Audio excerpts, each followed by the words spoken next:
How can I remember words forever? And why is it the words I'm learning today, I'll think I have learned them, but tomorrow I won't remember them anymore? Now, this is one of the most common questions I get from students when they learn that I'm a doctor in language education. So I've decided to share my 3-step process to actually remember words forever. And this 3-step process also works for rules and for pronunciation, but today we're going to focus on vocabulary, and I'll probably record separate videos to speak about the other elements because it's slightly different. Now, I've decided I'm going to share this 3-step process that I use with my clients, and it's giving them amazing results. And it's interesting because if you don't know me, I've actually studied 9 languages and I didn't have this framework. But when I think about it, because after learning so many languages, you just develop your own little method. You just figure out how your brain learns languages the fastest, and you develop your own little tricks to just learn much faster than the first or the second languages.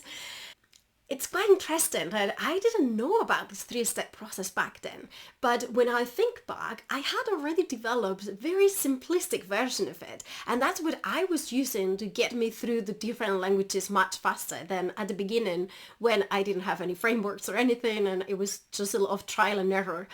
So then when I went on to study this neuroscience of language learning, I discovered that this process is one of the most effective ones because it just builds on how the brain learns and how it develops complex skills. And speaking a language is an extremely complex skill. Now, the 3-step process I'm going to present today is based on the 4 stages of skill development. And I recently published another video where I go into that in a lot of detail and I explain them. So if you have not watched that video, I strongly recommend that you go and watch it. I'm going to leave it here in the description of the video so you can quickly grab the link. And then the other thing that might be helpful as well is in case you want to download the tracker, I've made it available in the description as well. There's a link. You just have to follow the link and you'll be able to get the tracker, so that you can start using it for your own learning. Whatever language you're learning, it will be equally useful. Now, as we said, today we're going to focus on the vocabulary, and I will go in depth into how the brain learns vocabulary and also why it forgets vocabulary in another video. But for now, what I want you to understand is the very, very basics of how the brain learns vocabulary or anything for that matter. Okay? Now, I don't know how much you know about the brain, but the brain is full of some very little cells that we call neurons. When neurons are together, sometimes they create connections. A connection is usually something that has been learned, but that connection doesn't always last very long.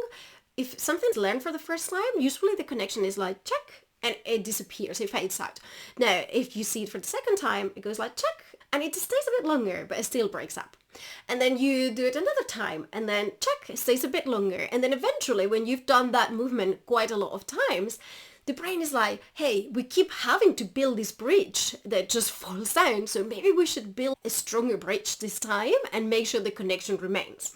And then once the brain does that and it links those 2 neurons, then learning has happened. And then I'm not going to say you're going to remember that forever, but because that connection is stronger, it's much, much more likely that you are going to remember that thing better than any of the others that just you saw briefly and then the connection disappeared. Okay, so this is the very basics of how the brain learns any new information. And this is very, very useful for how it learns vocabulary as well. Now, it's not so simplistic, okay, but this is an image that I want you to have because I've seen how useful it is for clients to understand learning in these terms. And when something is not being learned, imagine visually these neurons kind of struggling to maintain the link, and that is why you're forgetting. So with this in mind and from what I've just explained, what do you think needs to happen for something, including vocabulary, to be learned and to be moved into that kind of permanent link, that permanent memory? We used to think it was like short-term memory and long-term memory. And now we know when we're talking about complex skills, like learning to speak a language, it's a bit more complex than just A, B. And there maybe, we think, a few stages that the brain has to go through before something goes into the long-term memory and it's completely automated. So now, I'm going to show you the template I use with my clients. This is something we use to track progress. We use it to track fluency because it really allows us to see how different elements, in this case vocabulary, are moving from a very shaky field where we can barely understand what they mean to being able to use them completely automatically without thinking too much about it. Because that is the goal, right? When we are fluent in a language, we are using all of these new words and structures in a way that is just automated and we don't need to think about it. Now I'll show you the tracker and I'll give you a bit of background on the 4 stages. You should already be familiar with this if you've watched my previous video on the 4 stages to become fluent. But just for those who haven't, I'll very briefly go over it, and then I recommend that you look into that video afterwards so you fully understand what I'm talking about today. Now, if you see here, we only have 3 columns, and I've just told you there were 4 stages, right? Yes. So the first stage is when you don't know what you don't know. Like you want to learn French and you're like, yeah, great, I'm going to learn French. You still don't know what you have to learn. You still don't know how difficult it's going to be, right? So that is the first stage. And that's why it's not here, because we're not worrying about the things that we don't know, right? That would be pretty much like uploading the entire dictionary here or the entire grammar book. And that's not what we want. We don't want things that are not helpful. We only want the things that are going to help us focus on what we need to learn and to improve. Now, in the first column are going to be the words that you can recognize, that you can identify. You might or may not remember what they mean, but you definitely remember the word. There's a tiny connection that has already happened in your brain. They know this word and they've seen it before, and they probably even remember what it means.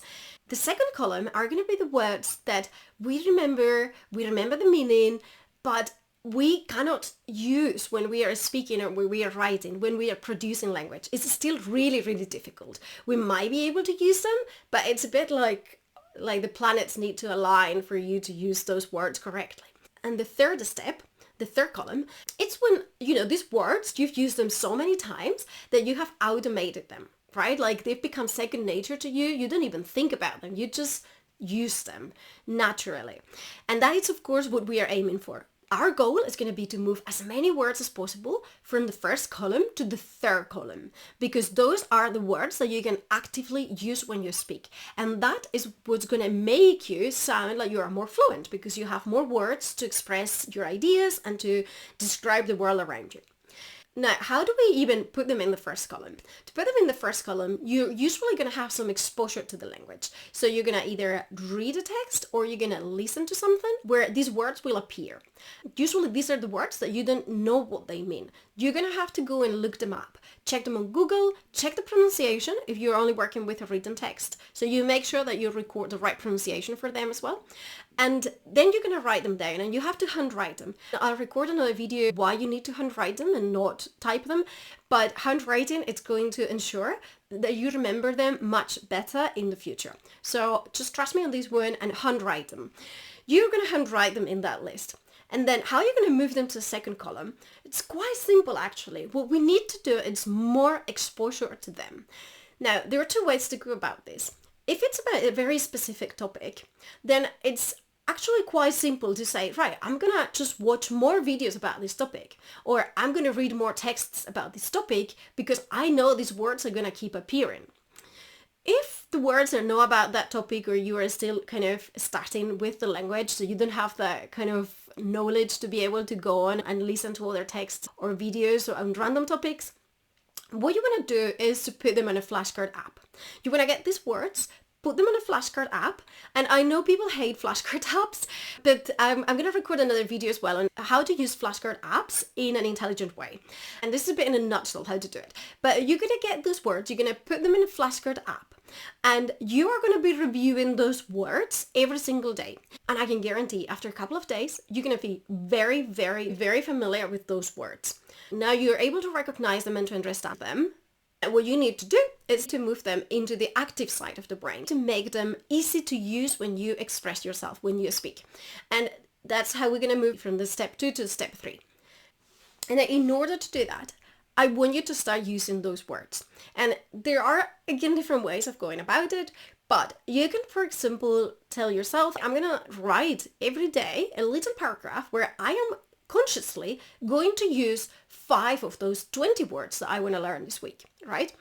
and you're simply going to try to include them. And then what I encourage is that you go and try to use that for speaking and say, well, when I am speaking, I'm going to try to use these 5 words today. I'm going to try to find a way. I know it's not very natural, but especially if you're just practicing the language on your own, I think it's a very good exercise. And if you do that for another 3 to 5 days, I can guarantee by the end of the week, all of those 20 words, you're going to feel much more comfortable using them in any normal conversation. Why? Because you have put so many repetitions into them in different ways, not just repeating words in a list, but you have used them in flashcards, you have used them in writing, you have used them in speaking. So that has reinforced that link in your brain. I can't guarantee that you will be able to move the 20 words to the 3rd column in just 1 week, but I can guarantee at least 15, 18 of them will be already there, and you're going to be like, wow, this is amazing. Now think about the progress you could make if you did that every single week. And I know if you're watching this, you're probably thinking like, wow, this is so much work and I'm only learning 20 words. Like, this doesn't sound very smart. Believe me, it is smart. It's actually much better to have 20 words that you have moved from column 1 to column 3 at the end of this week, than having like 200 words in the first column and not being able to use any of them. I hope you found this useful.